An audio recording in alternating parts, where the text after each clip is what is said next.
अनेक खाता अच्छी से खाता भितर अनेक किसी भी लिखा जाए किंतु से खाता भितर गोटे नियारा खाता थाए जहाँ को आम समस्ते कहू रफ खाता।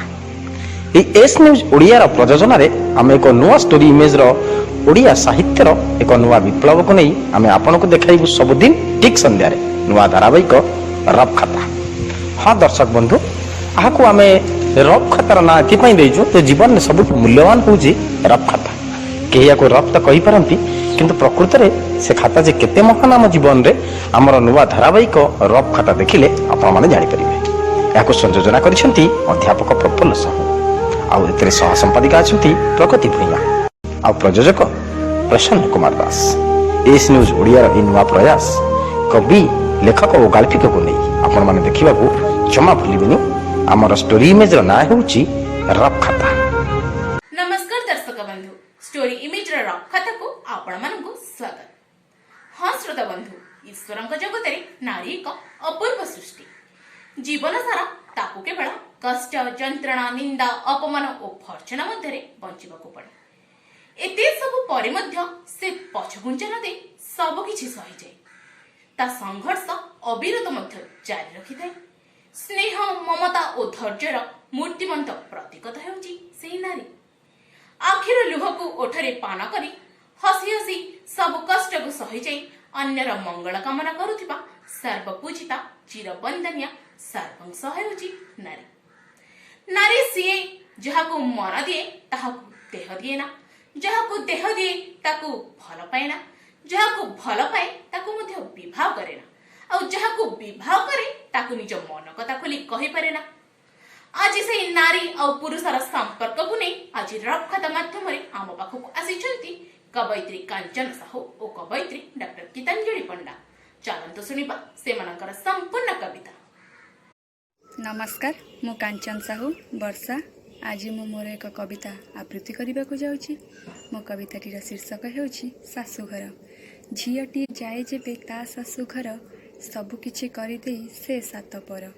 निजर लोकंकु से जे करिदेई पर अचिन्हा लोकंकु ने गढ़े तार घर। बाप घरे जी दिने करुथिला अली शाशु घरे भूल कले सहे केते गाड़ी। कंढेई खेल को जी छाड़ी पारी नहीं संसार खेल को आज आसीची से धाई। दूरेई पारिनी जी मान अभिमान बहु हेला परे से खोजे स्वाभिमान। जी दिने नहीं नहीं निजर दायित्व प्रमाणित करे से निजर सतीत्व। निज आशा स्वप्न सबु जलांजलि देई अन्यर खुशी रे से खुशी जाए है। दुख कष्ट जहाँ आसे एका जाए सही मुह खोली काहाको से कहि पारे नहीं। एमिति नियम अटे एई दुनियार सर्वंसहा आख्या दिए नारी मानकर। धन्यवाद। एटी पार्श्व सतरे कौन पुरुष नारी बिना रही परिबो ना नारी पुरुष बिना रही परिबो? जदि बुझाबणा थिबो ताले संसार रे सबु नारी महिषी नारी होई जिवे। काहेकि एते दुर्बलता नारी प्रति? काहेकि एते उदासीनता नारी प्रति? नारी तो घरर लक्ष्मीटीए। ताको पर आमे सकाळु माँ बोली डाकुचे, माँ बोली डाकुचे, माँ तू आमको रक्षा करे। जदि पथर आगे मुंड पिटे माँ बोली आमे डाकुचे ताले घरर गृहलक्ष्मी के आमे माँ बोली सम्मानित असम्मानित काहे करिबा? से सम्मान असम्मानर अमीमांसित जेतक हिसाब निकास सबू आमरी पाखे थाए। गोटे नारी को आपण मैंने जेते स्वाधीनता देले मध्य ऊणा पड़ीजनी। से तार पादरे जेते बेड़ी बांधि थाउ ना कहीं से तार कल्पना राज्य घूरी बुले। केतले घरर जाबतीय कर्म मान सारी जो पदा को बाहरी पड़े से आ गोटे रूप में दंडायमान हुए। ताको कहीं आपण मैंने उच्छृंखल कर से तो निजे श्रृंखल बंधा गोटे नारीटीए।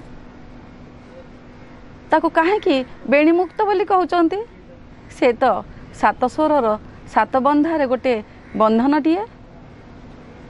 आपण माने केबे हेले नारी को असम्मानित करिवे नहीं।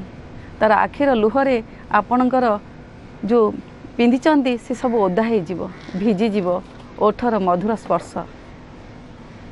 मु कहबी जे जदि पुरुष आपण को नारीटी को जदि से साहाଯ୍य न देछि ताले नारी आज कोठी छिड़ा होता।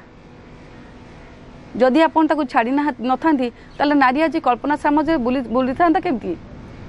जदि आपन ताको छाड़ी नांती ताल नारी आज कविटे होता समाजसेविका हो पारता बा पायलट होता किंबा जलबुड़ाड़ी होता किपरि पुरुष माने ही ताको देइछन्ति सब सुविधा जदि आज सी न पाई था ताले से तो घर भितर चारिकांथ भितर आबद्ध रही था नारीटी को समाजसेवी बोले किए से ही पुरुष नारीटी को लिखे किए से ही पुरुष मुझे कथा कहबी ताले कहबे जे पुरुष मान को प्रशंसा करुच्ची ना पुरुष प्रशंसा योग्य हेले मध्य नारी भी प्रशंसनीय पुरुष मध्य निंदा यदि पाइब ताले नारी भी निंदा पाइब उभय परा गोटे जुगल मुद्रा आसतु जो थी आम जिते गोड़ को आम पखाड़ी देचे जिते सागर रे आम पाद चिन्ह आम बाली रे रखी जाइए से पाद चिन्हर स्मृति किसी साउंटिबा पुणी किसी समय पर हाँ दर्शक बंधु आम ओडियांकर तो प्रिय खाद्य होची पखाळ साग भजा बड़ी चूरा सहित पखाळार स्वाद भारी नियारा हेले समयर चक्रव्यूह आज सबकिछि बदली जाइछि से पखाळार स्वाद आजिकालिका पिला जानुछन्ति अब कोठु चलन्तु शुणिबा से पखाळ संपर्क रे किछि कविता कवि बसंती राउतଙ୍କ मुहर मु हूँ बासंती राउत मु जड़े शिक्षयित्री मु विभिन्न छोट छोट कविता लेखे पिला मानक लेखा स्कूल रे उत्साह दिए आज मु गोटे कविता कहवाक जाऊँगी से कवितार शीर्षक हूँ सेकाल पखाल जो कहती दिन चली जाए दुनिया बक्षरे स्मृति रही थाए मही तले सेमती आज गोटे सुस्वादु खाद्यर प्रतिफल को लेकिन मु कविताटी गाइबाक जाऊँगी सेकाल पखाल भूली हेब नाई सेकाल पखाल भूली हेब नाई सेकाल पखाल से दिन खाद्य की सात सपन काहीं माटी हांडी रंधा भात डाली बाईगण पोड़ा साग तियण बाईगण पोड़ा साग तियण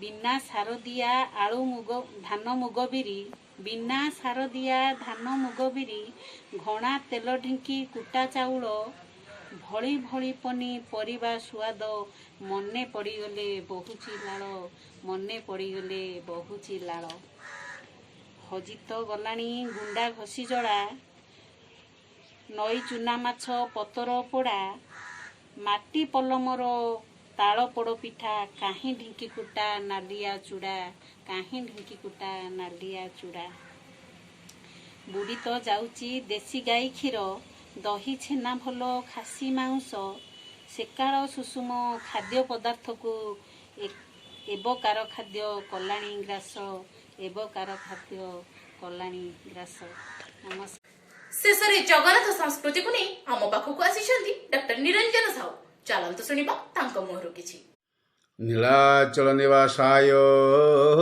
नित्याय परमात्मने बलभद्र सुभद्राभ्यां जगन्नाथाय ते नमः। जय जगन्नाथ। महाप्रभु श्री जगन्नाथ केवल ओडिशार दिय नुहंती समग्र पृथ्वीर जगतर ठाकुर जगन्नाथ। महाप्रभु श्री जगन्नाथंकर 12 मासरे 13 जात से कह जाए जात संपर्क रे दोले च दोल गोविंद चापे तू मधुसूदन रथे तू बामन दृष्ट्वा पुनर्जन्म न विद्यते। महाप्रभु जगन्नाथ अनंत लीलार भंडार यही जो भूखंड से अच्छी से भूखंड होची श्रीक्षेत्र शंखक्षेत्र एवं ताहा होची महाप्रभु श्री जगन्नाथंकर पुरी श्री जगन्नाथ क्षेत्र बा पुरुषोत्तम क्षेत्र। पुरुषोत्तम क्षेत्र संपर्क रे स्कंद पुराण कहती पृथिव्यां गोपित स्थानम तब चापी सुदुर्लभम सूरा सुराणाम दुर्गेयम मायाच्छादितम। भगवान को यह हूँ गुप्त स्थान लीला करिवार स्थान एक को भूखंड ना उत्कल भूखंड। कपिल संहिता कपिल मुनि कही वर्षाणा भारत श्रेष्ठ देशा ना उत्कल श्रुत उत्कल से समो देश देश नास्ति महितले कहीं ना ओडिशा एक पल्ली प्रकृतिर भूमि ଏହା ଏକ ପୁଣ୍ୟଭୂମି। ଏହାର ପାଣି ପବନ ଅମୃତମୟ, ଏହାର ପରିବେଶ ମଙ୍ଗଳମୟ। ଏହା ଏକ ପୁରାଣ ପ୍ରସିଦ୍ଧ ଦେଶ। ଏହାର ଜୀବନଯାପନ ପ୍ରଣାଳୀ ମଧ୍ୟ ସହଜ ଆଉ ସରଳ। ସତ୍ୟ, ଶାନ୍ତି, ଦୟା ଆଉ କ୍ଷମା ପର୍ଯ୍ୟବସିତ ଭୂଖଣ୍ଡ ହେଉଛି ଉତ୍କଳ ଭୂଖଣ୍ଡ। ଉତ୍କଳରେ ବହୁବିଧ ପର୍ବପର୍ବାଣି ପାଳିତ ହୋଇଥାଏ। ଏହି ପର୍ବପର୍ବାଣି ଗୁଡ଼ିକ ଓଡ଼ିଆ ଜାତିର ସାଂସ୍କୃତିକ ଇତିହାସ। ଏହା ସମାଜ ଜୀବନ ସହିତ ଜଡ଼ିତ, ଜନଜୀବନ ସହିତ ଜଡ଼ିତ। ପ୍ରତିସ୍ପନ୍ଦନରେ, ରକ୍ତର କଣିକାରେ ତାହା ଉତ୍କଳୀୟ ମାଟି ଶ୍ରୀ ଜଗନ୍ନାଥଙ୍କର ସାଂସ୍କୃତିକ ଐତିହ୍ୟକୁ ଗ୍ରହଣ କରିନେଇଛି, ଯେଉଁଥିରେ ପ୍ରଭୁ ଶ୍ରୀକୃଷ୍ଣ ଆହ୍ଲାଦିତ, ପ୍ରଭୁ ଶ୍ରୀ ଜଗନ୍ନାଥ ଆହ୍ଲାଦିତ, ଆମୋଦିତ। ବିଭିନ୍ନ ଋତୁରେ ବିଭିନ୍ନ ପର୍ବପର୍ବାଣି ପାଳିତ ହୋଇଥାଏ। ନିଦାଘର ପ୍ରଚଣ୍ଡ ରୌଦ୍ରତାପ, ବର୍ଷାର ମେଘମେଦୁର ଆକାଶ ଓ ଶ୍ୟାମ ସବୁଜ ଧରଣୀ, କାଶ ହାସମୟୀ ଶରତ ସ୍ନିଗ୍ଧ ଲାବଣ୍ୟ ଆଉ ଶୀତର ପ୍ରାଦୁର୍ଭାବ ଏବଂ କଳକଣ୍ଠ ନିନାଦିନୀ ପୁଷ୍ପ ବିତାନ, ସୁଶୋଭିତ ବସନ୍ତ ଋତୁ ସବୁ ଯେପରି ପଲ୍ଲୀବାସୀମାନଙ୍କ ମନ ଗହନରେ ସୃଷ୍ଟି କରିଥାଏ ନାନା ଭାବନା। ପ୍ରାଣର ଆବେଗ ଭରା ସେମାନେ ସ୍ୱାଗତ ଜଣାନ୍ତି ଏହି ପର୍ବପର୍ବାଣୀକୁ। ପର୍ବପର୍ବାଣୀ ଆସିଲେ ମନରେ ଉଚ୍ଚାଟ ସୃଷ୍ଟି ହୁଏ। ରଜପର୍ବ ଆସିଲେ ଯେମିତି ମନରେ ଉଚ୍ଚାଟ ସୃଷ୍ଟି ହୁଏ, ସେହିଭଳି ଉଚ୍ଚାଟ ସୃଷ୍ଟି ହୁଏ ଯେତେବେଳେ ଆସେ ବିଷୁବ ସଂକ୍ରାନ୍ତି। ବିଷୁବ ସଂକ୍ରାନ୍ତି ହେଉଛି ଓଡ଼ିଶା ମାଟିର ପ୍ରଥମ ଦିବସ। ଇଏ ବର୍ଷର ଆରମ୍ଭ। ଏହି ସଂକ୍ରାନ୍ତିରୁ ଯାହାକୁ ଆମେ କହୁ ବିଷୁବ ସଂକ୍ରାନ୍ତି, ଏହି ବିଷୁବ ସଂକ୍ରାନ୍ତିରୁ ଓଡ଼ିଆ ଘରେ ବର୍ଷର ପ୍ରଥମ ସଂକ୍ରାନ୍ତି ଭାବେ ଗ୍ରହଣ କରାଯାଏ। ମେଷ ରାଶିକୁ ଆସନ୍ତି ମହାପ୍ରଭୁ ଶ୍ରୀ ଜଗନ୍ନାଥ। କିପରି? ନା ମାର୍ତ୍ତଣ୍ଡ ରୂପରେ, ସୂର୍ଯ୍ୟ ରୂପରେ। ଏହି ଦିନ ଓଡ଼ିଆ ମାସର ଆରମ୍ଭ ହେଉଥିବାରୁ ଏହାକୁ ଓଡ଼ିଆ ଘରେ ଅତ୍ୟନ୍ତ ଶ୍ରଦ୍ଧାର ସହିତ ପାଳନ କରନ୍ତି। ଏହି ଦିନ ପବିତ୍ର ଝାମୁବ୍ରତର ମଧ୍ୟ ଉଦ୍ଘାଟନ ହୋଇଥାଏ। କେଉଁଠାରୁ? ନା ଏହି ମହାବିଷୁବ ସଂକ୍ରାନ୍ତି ଠାରୁ ଆରମ୍ଭ କରି ପୂର୍ଣ୍ଣମୀ ପର୍ଯ୍ୟନ୍ତ ହେଉଛି ଚୈତ୍ର ମାସ। ଏହି ଚୈତ୍ର ମାସ ହେଉଛି ଚୈତ୍ର ପର୍ବ। ମହା ଆଡ଼ମ୍ବରପୂର୍ଣ୍ଣ, ମହା ଦୈବିକପୂର୍ଣ୍ଣ ମାସ ହେଉଛି ଚୈତ୍ର ମାସ। ବସନ୍ତ ଋତୁ ଶ୍ରେଷ୍ଠ, ବର୍ଷା ଋତୁ ଶ୍ରେଷ୍ଠ ଏବଂ ଶରତ ଋତୁ ମଧ୍ୟ ଶ୍ରେଷ୍ଠ। କେଉଁ ଋତୁଟା ଶ୍ରେଷ୍ଠ ନୁହନ୍ତି? ତେବେ ଚୈତ୍ର ମାସର ମହାତ୍ମ୍ୟ ହେଉଛି ଦୁର୍ଲଭ। ଚୈତ୍ର ମାସରେ ଆମେ ଏହି ବିଷୁବ ସଂକ୍ରାନ୍ତି ଠାରୁ, ଅର୍ଥାତ୍ ଆଜି ଯେଉଁ ପ୍ରଥମ ଦିବସ, ସଂକ୍ରାନ୍ତିର ପ୍ରଥମ ଦିବସ ଠାରୁ ପୂର୍ଣ୍ଣିମା ପର୍ଯ୍ୟନ୍ତ ଯେଉଁ ସମୟକାଳ, ଏହି ସମୟକାଳ ଖଣ୍ଡ ହେଉଛି ଚୈତ୍ର ଯାତ୍ରାର, ଚୈତ୍ର ମାସର ପବିତ୍ରତା ଏବଂ ତାହାର ଚୈତ୍ର ମାସର ମାହାତ୍ମ୍ୟ। ଚୈତ୍ର ମାସର ମାହାତ୍ମ୍ୟରେ ଏତେ ମାହାତ୍ମ୍ୟପୂର୍ଣ୍ଣ କାହିଁକି? ନା ଏତେ ମାହାତ୍ମ୍ୟପୂର୍ଣ୍ଣ ହେଉଛି ଦୁଇଟି କାରଣ ପାଇଁ। ଗୋଟିଏ କାରଣରେ ଆପଣମାନେ ଜାଣନ୍ତି, ମୁଖ୍ୟତଃ ଏ ଗୋଟିଏ କାରଣ ମଧ୍ୟରେ ଅନ୍ୟତମ କାରଣ ହେଉଛି ଆଷାଢ଼ ମାସର ଶୁକ୍ଳପକ୍ଷ ଦ୍ୱିତୀୟାରେ ଶ୍ରୀ ଗୁଣ୍ଡିଚା ହୋଇଥାଏ। ଠିକ୍ ସେହିଭଳି ଭାବରେ ଏହି ବାସନ୍ତିକ ଦୁର୍ଗା ପୂଜା ଆରମ୍ଭ ହୁଏ। ସର୍ବମଙ୍ଗଲ୍ୟ ମାଙ୍ଗଲ୍ୟେ ଶିବେ ସର୍ବାର୍ଥ ସାଧିକେ ଶରଣ୍ୟେ ତ୍ରୟମ୍ବକେ ଗୌରୀ ନାରାୟଣୀ ନମସ୍ତୁତେ।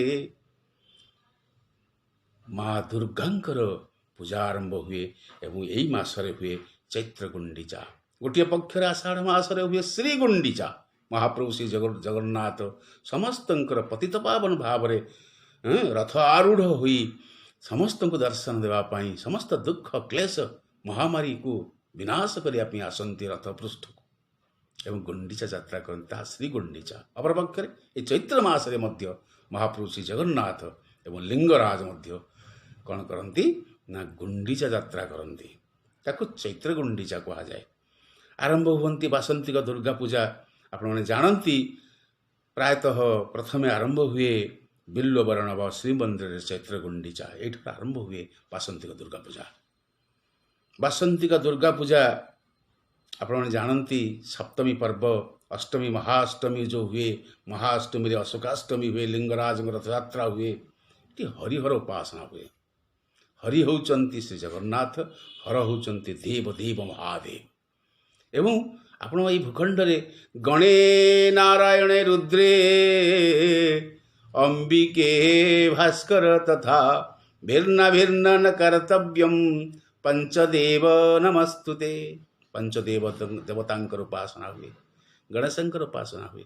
କିନ୍ତୁ ମୁଖ୍ୟତଃ ଚୈତ୍ର ମାସରେ ତିନି ଦେବତା କିଏ ନା ହରି ହେଉଛନ୍ତି ଶ୍ରୀ ଜଗନ୍ନାଥ, ହର ହେଉଛନ୍ତି ଶ୍ରୀ ଜଗନ୍ନାଥ ଏବଂ ବିମଳା ହେଉଛନ୍ତି ମା ମଙ୍ଗଳା, ହେଉଛନ୍ତି ମା ଦୁର୍ଗା, ହେଉଛନ୍ତି ଦୁର୍ଗତି ନାଶିନୀ ମଧ୍ୟ ଶ୍ରୀ ଜଗନ୍ନାଥ। ଶ୍ରୀ ଜଗନ୍ନାଥ ହେଉଛନ୍ତି ମୂଳ ସବୁ ସତ୍ତାର। ତେବେ ଚୈତ୍ର ମାସରେ ଯେଉଁ ପର୍ବ ବାଣ୍ଟି ଦେଇଛନ୍ତି, এই ଚୈତ୍ର ମାସରେ ମା ମଙ୍ଗଳାଙ୍କର ପୂଜା ହୁଏ। এই ଚୈତ୍ର ମାସରେ ମା ଦୁର୍ଗା ବାସନ୍ତିକ ଦୁର୍ଗାଙ୍କର ପୂଜା ହୁଏ। ଯେତେବେଳେ ଭଗବାନ ମର୍ୟାଦା ପୁରୁଷୋତ୍ତମ ରାମଚନ୍ଦ୍ର ଶ୍ରୀଲଙ୍କାରେ ଜପ ତପରେ ସନ୍ତୁଷ୍ଟ କରି ବ୍ରହ୍ମାଙ୍କ ପାଖରୁ ବରପ୍ରାପ୍ତି ହେଇଥିଲେ, ସେହି ବରପ୍ରାପ୍ତି ହେଲେ ମଧ୍ୟ ଯେଉଁ ତା ଭିତରେ ଆସୁରିକ ପ୍ରବୃତ୍ତି ଥିଲା, ବ୍ରାହ୍ମଣ୍ୟର ସମସ୍ତ ପ୍ରବୃତ୍ତି ଥିଲା ଏବଂ ମଧ୍ୟ ଆସୁରିକ ପ୍ରବୃତ୍ତି ଥିଲା। ନିକଷା ତାଙ୍କ ମା ଏବଂ ବିସର୍ବା ତାଙ୍କ ବାପା। ବିସର୍ବାଙ୍କ ପାଖରୁ ତାଙ୍କ ପାଖରେ ଜାତ ହେଇଥିଲା ଦୈବିକ ଗୁଣ ଏବଂ ମା ନିକଷାଙ୍କ ପାଖରୁ ତାଙ୍କ ପାଖରେ ସୃଷ୍ଟି ହେଇଥିଲା କିଛି ଆସୁରିକ ଗୁଣ।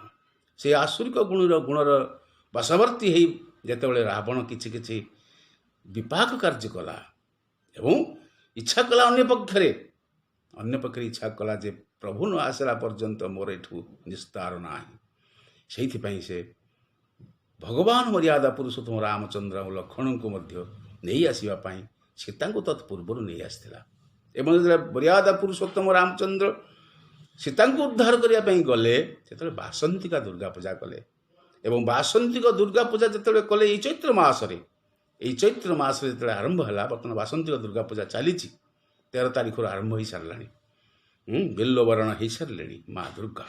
এই ଦୁର୍ଗା ପୂଜା ପାଇଁ ଯେତେବେଳେ ପଦ୍ମ କଢ଼ି 108 ପଦ୍ମ ଦେଲେ, ସନ୍ତୁଷ୍ଟ କଲେ ରାବଣକୁ ନିପାତ କରିପାରିବେ, ମା ଦୁର୍ଗା ସନ୍ତୁଷ୍ଟ ହେବେ, ସେତିକି ବେଳେ ଗୋଟିଏ ପଦ୍ମ ତାଙ୍କୁ ଅପ୍ରାପ୍ତ ହେଉଥିଲା। 107 ପଦ୍ମ ଚଢ଼େଇ ସାରିଲା ପରେ ମା ପାଖରେ ଆଉ ଗୋଟିଏ ପଦ୍ମ, ନିଅଣ୍ଟ ପଦ୍ମକୁ ଅଣ୍ଟିବା ପାଇଁ, ନିଅଣ୍ଟ ପଦ୍ମକୁ ଆଣିବା ପାଇଁ ନିଜର ଆଖି, କାରଣ ସେ ପଦ୍ମଲୋଚନ, ନିଜ ଆଖି ତାଡ଼ିବାକୁ ଯାଉଛନ୍ତି, ସେତେବେଳେ ମା ଦୁର୍ଗା, ମା ମଙ୍ଗଳା, ମା ଦୁର୍ଗା ଦୁର୍ଗତି ନାଶିନୀ ଆବିର୍ଭୂତ ହୋଇ ସେଥିରୁ ବିରତ କରିଥିଲେ ଏବଂ ତାଙ୍କର ଲୁଚେଇ ନେଇଥିବା ଯେଉଁ ପଦ୍ମକୁ ପ୍ରଦାନ କରିଥିଲେ। ମା ସନ୍ତୁଷ୍ଟ ହୋଇଥିଲେ ଭଗବାନଙ୍କ ଉପରେ। এই ইহ ଜଗତରେ ଭଗବାନ ଜନ୍ମ ହେଲେ ମଧ୍ୟ ସେ କ୍ରିୟାକର୍ମ କରନ୍ତି, ସେ କାର୍ଯ୍ୟ କରନ୍ତି, ମର୍ୟାଦା ହୁଅନ୍ତି, ମର୍ୟାଦାବନ୍ତ ହୁଅନ୍ତି। ଆମେ ତ ସାଧାରଣ ମଣିଷ, ଭଗବାନ ମଧ୍ୟ ପୃଥିବୀ ପୃଷ୍ଠରେ ଜନ୍ମ ହୋଇ ସେ ତାଙ୍କର କାର୍ଯ୍ୟକ୍ରମ କରିଥାନ୍ତି। ସେ ଜପତପ ମଧ୍ୟ କରନ୍ତି, ସେ ମଧ୍ୟ ପିତୃସତ୍ୟ ପାଳନ କରନ୍ତି, ସେ ମଧ୍ୟ ପୁତ୍ର ସ୍ନେହ କରନ୍ତି ଏବଂ ପରୀକ୍ଷା ଦିଅନ୍ତି ମଧ୍ୟ। ତେଣୁକରି ବାସନ୍ତିକ ଦୁର୍ଗା ପୂଜାର ଇଏ ହେଉଛି ଅବକାଶ। ଏ ବାସନ୍ତିକ ଦୁର୍ଗା ପୂଜାରେ ହରିହର ମିଳନ ହୁଏ ଏବଂ ଏଇଠି ଭକ୍ତ ଶ୍ରେଷ୍ଠ ହନୁମାନଙ୍କର ମଧ୍ୟ ଜନ୍ମ।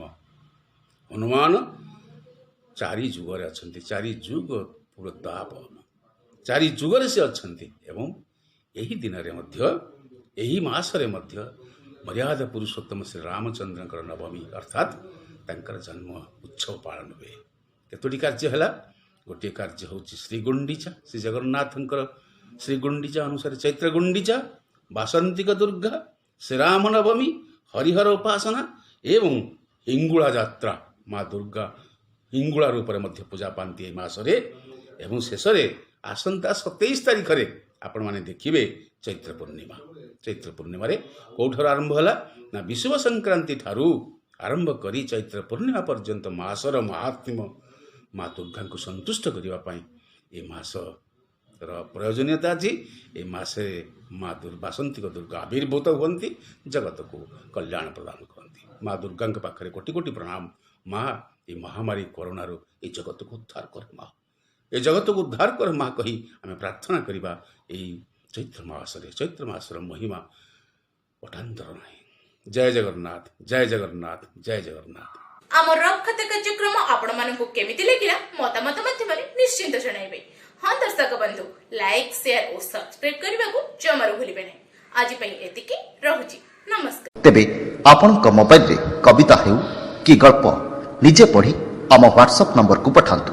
आम व्हाट्सएप नंबर 7504422096। आउ थे कहीदे 7504422096। आम जोगाजोग नंबर 9337286723। रफ खाता